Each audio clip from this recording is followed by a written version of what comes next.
ఆగు ఆచార్య దేవా, ఏమంటివి జాతి నెపమన సోతశుద్ధుని కింద నిలువ అర్హత లేదందువా. ఎంత మాట ఇది క్షాత్ర పరీక్షయే గాని క్షత్రియ పరీక్ష కాదే. కాకూడదు, ఇది కుల పరీక్షయే అందువా. నీ తండ్రి భరద్వాజుని సంభవం ఎట్టిది. అతి దుముక్షాకరమైన నీ సంభవం ఎట్టిది.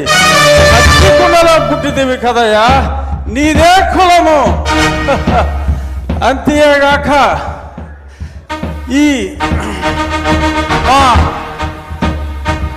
కుల గురువైన వశిష్ఠుడు దేవకీ వేషయకు ఉర్వశీ పుత్రుడు కాడా, ఆయనదే కులము.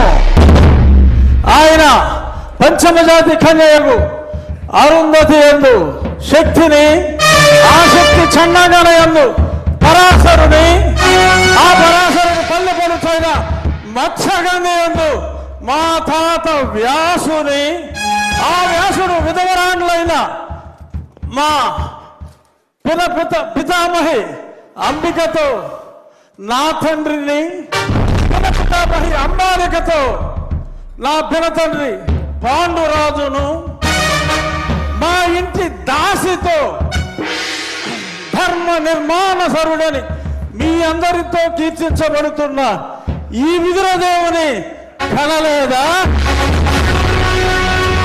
నాతో చెప్పిందేమయ్యా. భక్తి శాస్త్ర బీజ ప్రాధాన్యములతో సంకరమైన మా గురువంశము ఏనాడో కులహీనమైనది. కులము